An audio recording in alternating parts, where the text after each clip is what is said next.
Hi there everybody, Ollie here, aka Secret Nimbus here, another episode of Magic Duels Origins.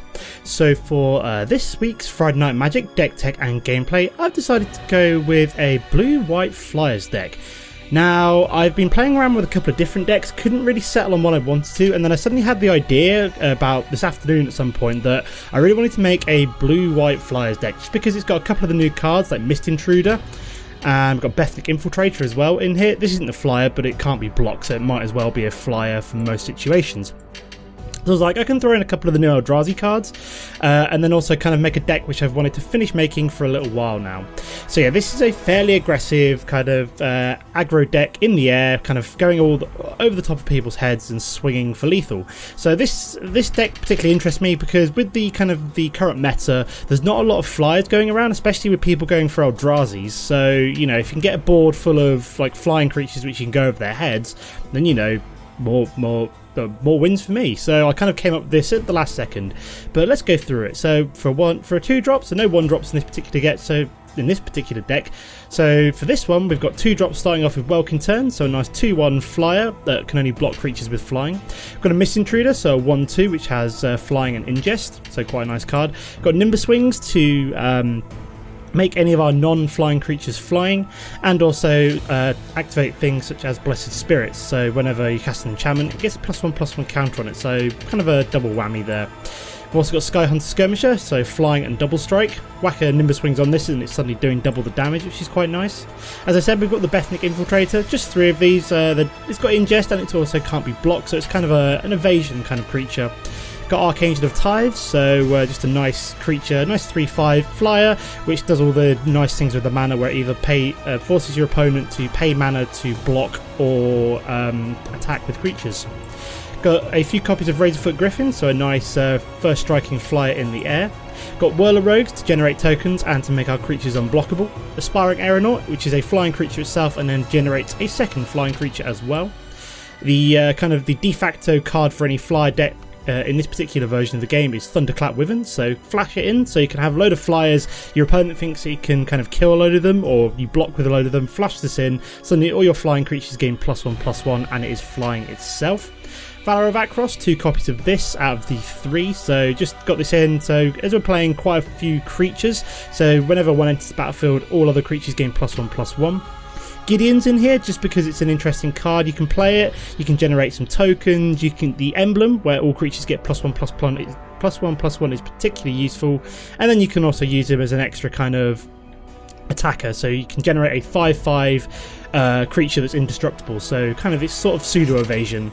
And then finally, just as a kind of an end game card, if we last that long, I've got Angel of Renewal, so if we've got a load of flyers on the board from Thopters and things like that, you can basically gain a lot of life for them. In terms of the mana base, I want to just adjust this real quick. I want to take away a plains and put in an island, just because we've got slightly more blue to white. It's not really much in it. So then we've got the plains, the island, the prairie stream, the glacial fortress, 3 copies of Foundry of the Consoles, again to generate more flying tokens. Got a Sandstone Bridge, so these are all the new lands are the only ones that I've got so far, so I'm just whacking them as they come. So things like Prairie Stream, I'll add in the second one of this once I unlock it. And again with Sandstone Bridge, I've only got 1 copy in here at the moment, but it's just nice to be able to give a creature +1/+1 and Vigilance till end of turn. And then the obligatory Azorius Guild Gates. Okay, so cards to consider. I have considered putting in, for example, things like Pilgrim's Eye, and also what we're looking for, I want blue. I'm also considering putting in, what's it called, if I can find the damn thing, Thop the Spy Network, wherever it's gone. It's around here somewhere, I'm sure. Oh, there it is, 4 mana, Thop the Spy Network. This is another card which I would consider putting in. I might have to play test it with this in a no, but for now I'm going to leave it out. But that's the deck, let's go play some games. Okay guys, so for game number 1 today we are playing Jason Chris, a level 9 opponent, a rank 9 opponent even, sorry. I think I'll keep this hand. It's not great. I'm hoping, I've got all the mana that I need. I'm just hoping to draw into something a bit nicer in the first turn or two, so one of my kind of cheaper flyers, one of my turn 2 flyers would be quite nice. But if not, then we've got 2 nice turn 4 drops, so we'll just kind of gradually play our land out and go into them. So we're playing Izzy at the moment, so could be playing Thopters or some variation on Eldrazi. Okay, we've got another Azorius Guildgate. I have no idea why I just decided to play a Glacial Fortress there. I completely clicked on the wrong dual land, which was kind of silly of me. We'll save the planes till later on. We don't need to play them right now. Okay, so we've got red, blue so far. So we could be playing Thopters. Ooh, very nice. We managed to find Thunderclap Wyvern. So I play the final, another Azorius Guildgate. Could be playing the third, all three of them out by now. But so next turn, I think I'll play Aspiring Aeronaut. Maybe Thunderclap Wyvern the turn after that. And then we've also got Razorfoot Griffin as well. So this could be the target of removal spells from my opponent. But we'll see where they go with it. Okay, now we find a Welkin turn, but I think this turn...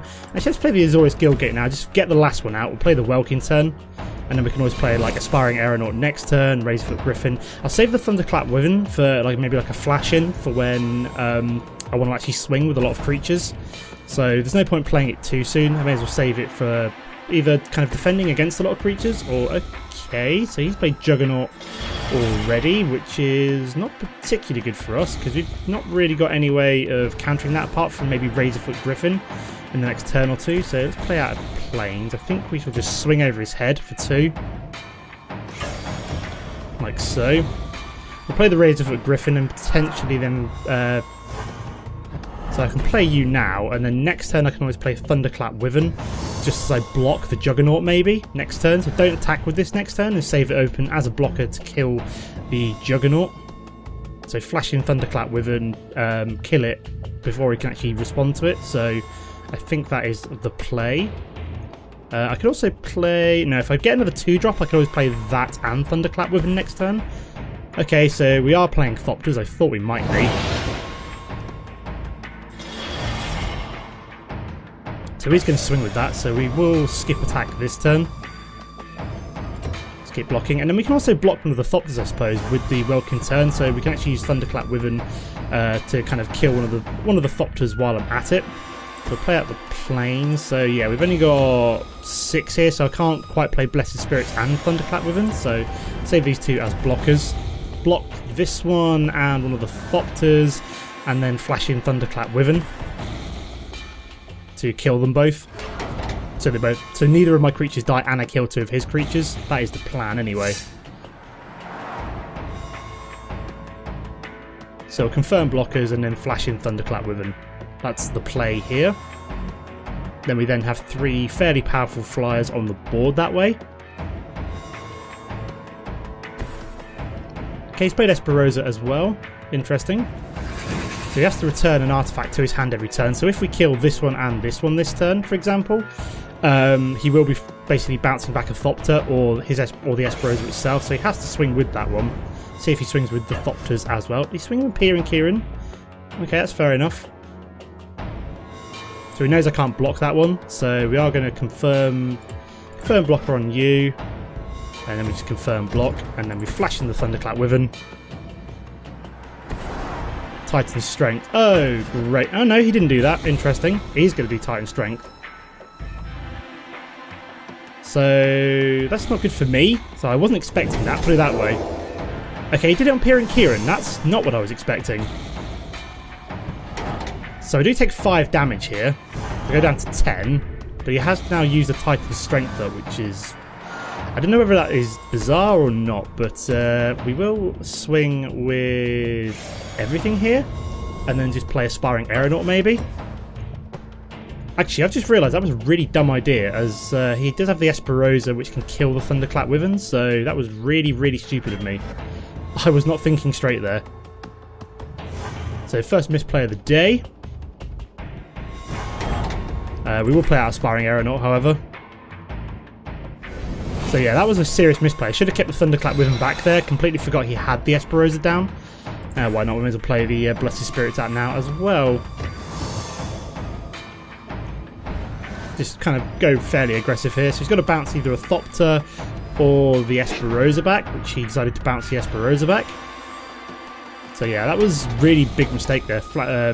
Sacrificing my Thunderclap Wyvern for absolutely nothing. Okay, he's played Harbouring of the Tide, so I'm guessing my Razorfoot Griffin's going to come back, which it is.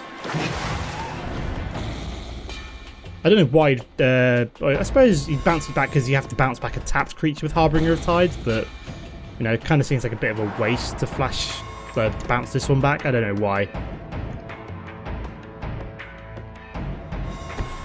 And he's also going to replay Esperosa. Okay, fair enough.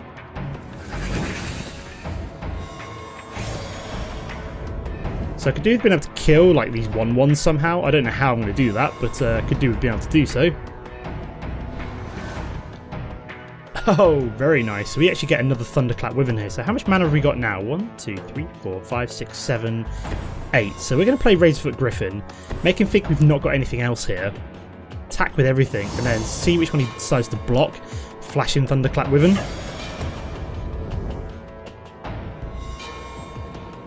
So is he going to block anything here?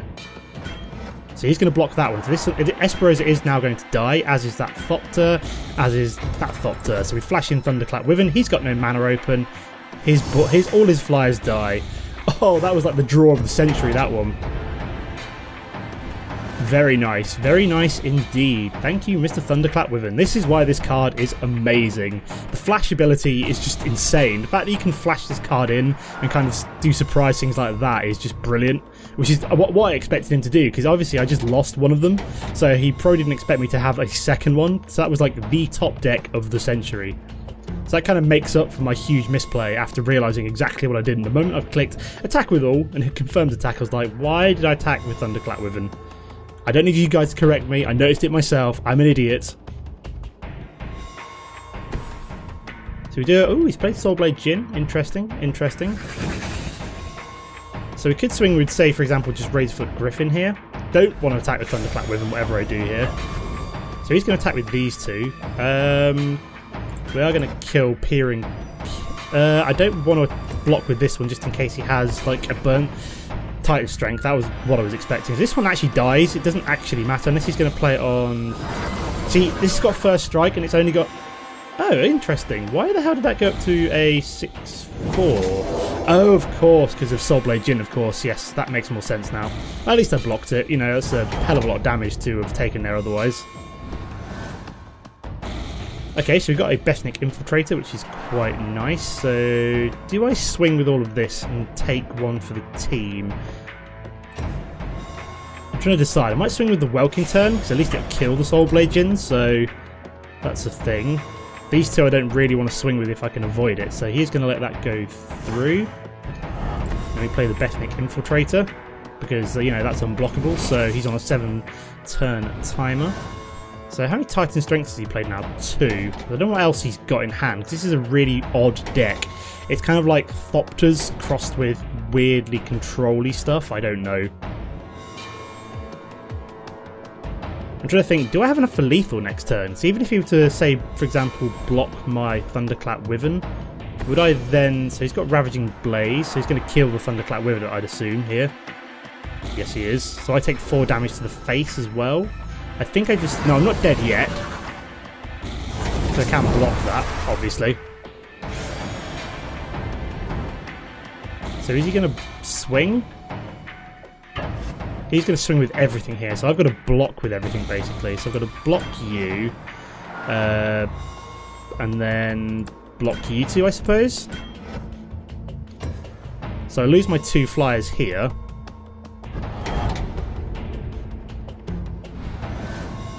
So, that's a loss. That's really unfortunate. I thought I had him there. I think that my big mistake was losing the first Thunderclap Wyvern there.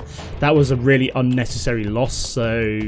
You know, my fault there. I think that was probably would have been the win, but we may as well swing here and then concede just so he has a free board to play against. So unfortunately that's a loss to begin with. I thought I almost had him there, but I didn't quite get away with it.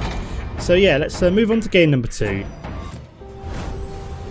Okay guys, here we are for game number 2. So we're playing the rank 3 Manalo. So, how are we looking here? This is a very good opening hand, actually. So we've got all the mana that we need, basically. Well, apart from 1, but we can draw into that at some point. We've got 2 Mist Intruders. So we'll obviously start off with the Azorius Guildgate this turn. So let's do that. There we go. That's the 4th mana that we need. Okay, we've got a weird bit of lag going on here. Either he's conceded, or I'm just getting lag in general. Come on, game. Oh, he's conceded. Of course he has. Very weird. I don't know why he decided to concede there, unless he's actually got like absolute hot garbage in his hand, which is a distinct possibility. Or he just disconnected, something along those lines. We'll carry on playing though.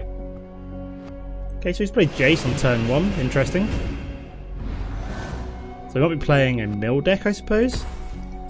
Play Mist Intruder here. We'll play Mist Intruder maybe turn 2.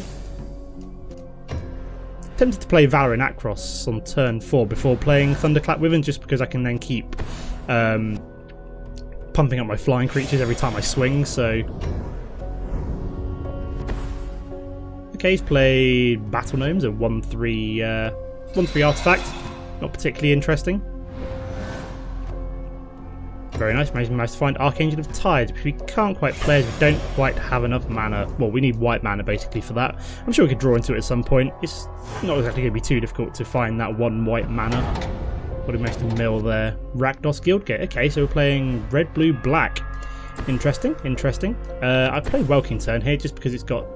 actually, that was a big mistake there. Should have played Mr. Intruder to block the 1/3, but fair. It's 1 health. I'm not too bothered by that. So I'm thinking Valor in Akros next turn, just so we can then obviously, like I said, start pumping up our flyers every time we drop in creatures. So he's going to be able to do 1 damage to us there. So we can sacrifice Battle Gnomes to get 3 health back. Okay, we've found he's played Bloodflow Connoisseur there.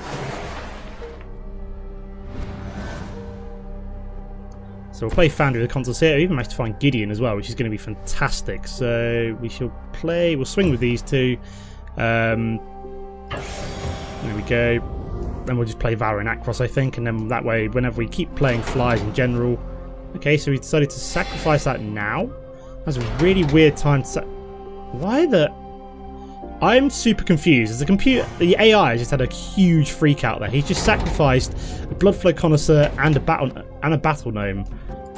Is he just trying to like throw cards into his graveyard to convert to flip Jace? Because if so, then the AI has gone like full retard in my opinion.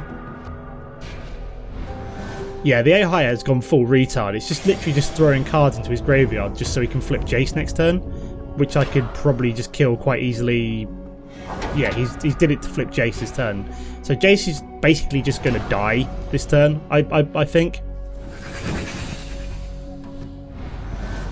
So we've got more mana here. So do I do Thunderclap Wyvern now, just so I can potentially kill Jace, or do I play Mist Intruder? We're gonna play Thunderclap Wyvern now, just because we're playing the AI, so I don't really care too much about surprising him. So we're going to deal most of the damage here to Jace. Just want to make sure I actually, murder him. I don't know why that guy decided to quit. Like I said, I suspect it's probably more to do with he disconnected or something, rather than him actually quitting. Okay, he's played Radiant Flames, deals X damage to each creature where X is the number of... Okay, so he's going to wipe my board here. Interesting. He +1s Jace as well. Okay, so we got Sandstone Bridge, so I may as well save that until next time. I can actually, use it on a creature. So we're going to play the Mist Intruder this turn, and then swing with it next turn. I'm guessing Jace will probably +1 it, but I'll be able to do a pretty decent amount of damage to Jace next turn. If I Sandstone Bridge plus Gideon and then put a Night Ally onto the battlefield, I should be able to do enough damage to actually kill it off, even with the -2, maybe? I don't know, actually. It's a good question. Oh, we've actually managed to find another Mist Intruder, so we'll play you now. Pump you up. Then play Gideon. And then we'll put a night token onto the battlefield, which then activates Valor of Akros. And then we'll go for Jace. We'll be able to get Jace next turn, I think, now. And then we'll start going for his face after that. I think we've got enough mana for Archangel of Tides now as well, which is pretty sweet. I still don't know what kind of deck this guy was supposed to be playing, but hey ho. So I'm guessing he's now going to +1. No, he's going -2, my Night Ally. Okay, you do that. And necromantic summons. Put target creature from a graveyard under the battlefield under your control. Oh my god, he's going to get my Thunderclap with it. Of course he is. Of course he is. So we shall now play... Do I play Archangel of Tides? I think I do. Yeah, I'll play Archangel of Tides. Oh, we can even play Mist Intruder as well. Even better. So this should put both of these out of reach of... So we'll play Mist Intruder and put another Knight ally onto the battlefield as well. That activates it again. We'll put another one down. There we go. And then we shall attack you and attack you. We'll make sure this goes through. So he's probably going to block one of these, I'd assume. Or maybe not even block at all. Nope, he's not going to block at all. So that was a bit of a waste to... I could have attacked one at his face, one somewhere else. But so yeah, with Gideon and Valor and Akros, we're actually looking pretty good here. Is he going to swing? No, he's not. So basically what we can do is we can use this every turn to essentially just pump up all of our creatures by +1/+1, which is the whole reason why these two cards are in the deck in the first place. Okay, we've managed to find Whirler Rogue as well, so we'll play you. So you get pumped up. Everybody gets pumped up by +1/+1. Do I play Whirler Rogue this turn? Yeah, I do. Just to make everybody like huge. So this is going to go up by 3 now, so everybody's going to become absolutely massive. And then we swing with all of our creatures, just like directly at his face. There we go. So that's pretty much lethal, I think. Actually, that might be lethal, depending on what he blocks.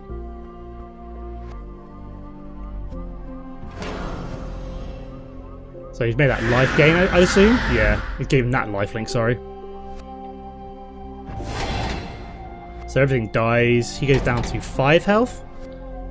And I ingest 2 cards as well, so an Inspiration and a Bone Splinters. So yeah, and another thing, we've also got the Foundry of the Consoles to activate up Valor and Akros as well, plus Gideon every turn, so we've got a pretty crazy board state right now. I think the only thing that should really set us back would be, for example, Languish would, I think, screw us over. I mean, we still get to keep... I would say we get to keep Archangel of Tides, except that's like on the other side of the board right now. Gonna confirm blocking there. Lose one of my Thopters to keep my Archangel of Tides around. Well, to actually keep my Gideon around, I should say. I managed to find Welkin turn. It doesn't really matter here. I'm just going to swing with everything here. It doesn't really matter what I do here. I've just won, so... Okay, so I think I'll just play one more game, just because otherwise I don't want to have lost one and won one against the AI. So we'll go on to a third game, guys. Okay, guys, so for the final game of today, we're playing the Rank 16 Muscle Design. So I think I can keep this, mostly because I've got all blue spells, and I don't actually need the white mana right now, so I think I can get away with this quite nicely. So hopefully we'll draw in some white spells and some white mana later on, but at the moment we don't actually need it, so why the hell not? We'll just roll with what we've got then, guys.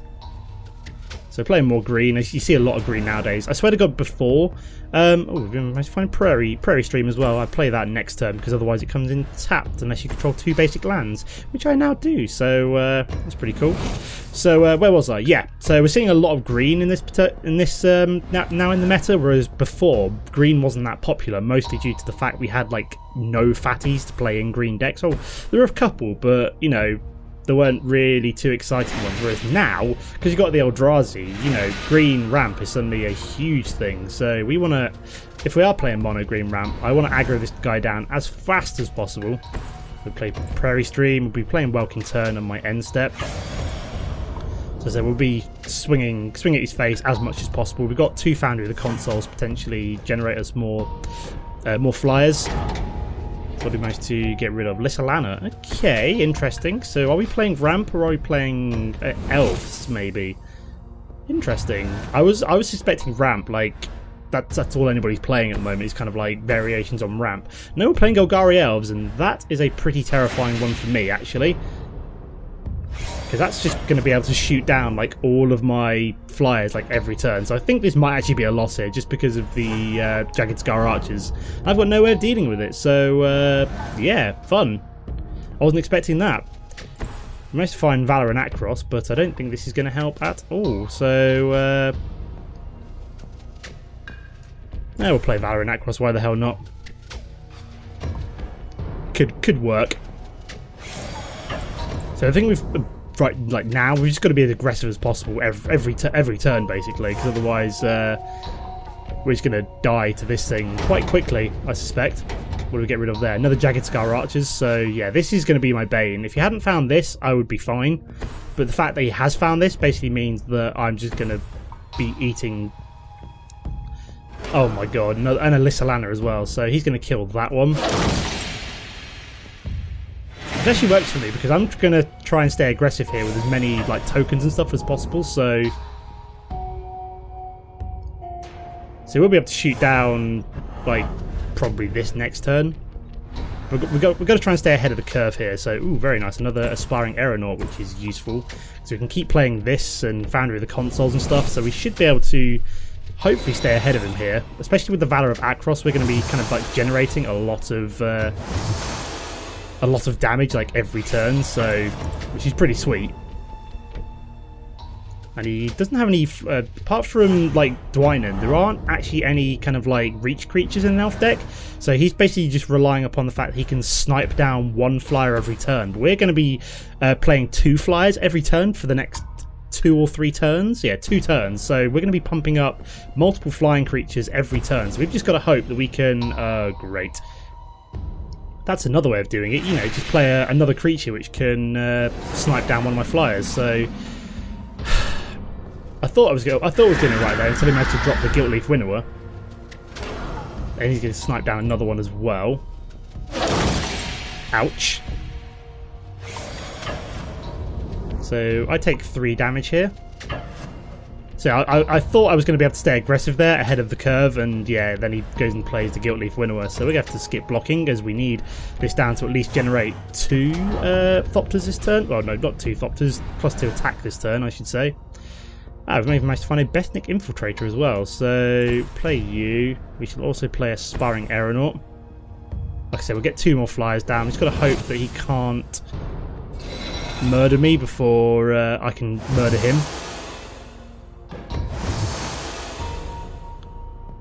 So we're going to attack. There we go. So I think he might come down to next turn, depending on how aggressive he decides to be here. How much has he got on the board? 4, 9, 12, 13, 14. Okay, so we're going to have to block one of these if he decides to swing for lethal. And he's played another Jagged Scar Archer, so I'm assuming that he might swing for lethal here. Wow, that's pretty crazy. We have to block that with a Thopter and a Bone Splinters. So he's going to kill my Thopter, which I want to keep around. Ugh. Jagged Scar Archers, bane of my existence. Fantastic. Look at that. That's just a thing of beauty, that is. You know, the elf deck on the other side. So obviously can't block that. Oh my god, I don't believe that. The elves. Who the hell's still playing elves? Everybody's playing other decks now. Bloody Jagged Scar Archers. Why couldn't all of them have been at the bottom of his deck? So we're just going to sacrifice a Foundry of the consoles. This gets pumped up twice. We swing with it. So I don't know if I can win here or not, or whether or not I'm completely screwed, but I think I'm completely screwed. So I think this is just going to be a concede here. So unfortunately, 2 losses and a win, but I'm hoping like the more I play with this deck, the better it'll be. It's fairly aggressive, so it should be alright. But I think we'll concede here, guys. I even played a Dwyn in there as well, but let's go open some boosters. So I think we can open 2 today. So yeah. So hopefully we'll find something good. Like I wanted to play an allies deck today, but I just don't have the right cards to make it viable at the moment. But I'm hoping within the next couple of weeks I should get enough gold up to make an allies deck viable. Okay, we managed to find another Sandstone Bridge, which is kind of nice. Got a Void Attendant. So that's another Eldrazi. We've got a Culling Drone, Devoid and Ingest. So that's black. Fertile Thicket. Oh, that would have been good for my ramp deck. Coombe Stonewalker, pretty good for an aggressive deck. And we've got Brutal Expulsion. So Devoid, choose one or both. Return target spell or creature to its owner's hand. Brutal Expulsion deals 2 damage to target creature or Planeswalker. If that permanent would be put into a graveyard this turn, exile it instead. Now, that'd be great. I was trying to make a red-blue control deck, but I didn't really have any kind of, like, that kind of spell would be great for that kind of deck. We also got a Giant Mantis, a Vile Aggregate, sorry, my bad. A Reckless Cohort, so another ally. Got a Defiant Bloodlord, which is potentially a flying vampire. So that's actually really good for a life gain deck, so that kind of thing. That'd be like a really good late game life gain kind of card. And we've got Rot Shambler as well. Whenever another creature you control dies, put a 1/1 counter on Rot Shambler, kind of nice. And a Stonehaven Medic, so again for life gain decks. Okay, so that is the end of the episode for now. Sorry I wasn't more successful with this deck today. Hopefully we'll come across more rampy decks next time, which would be quite nice. So I just managed to come across two kind of decks which were able to counter it quite well. But yeah, as always guys, don't forget to comment and like if you've enjoyed the episode, and I'll see you next time. Goodbye.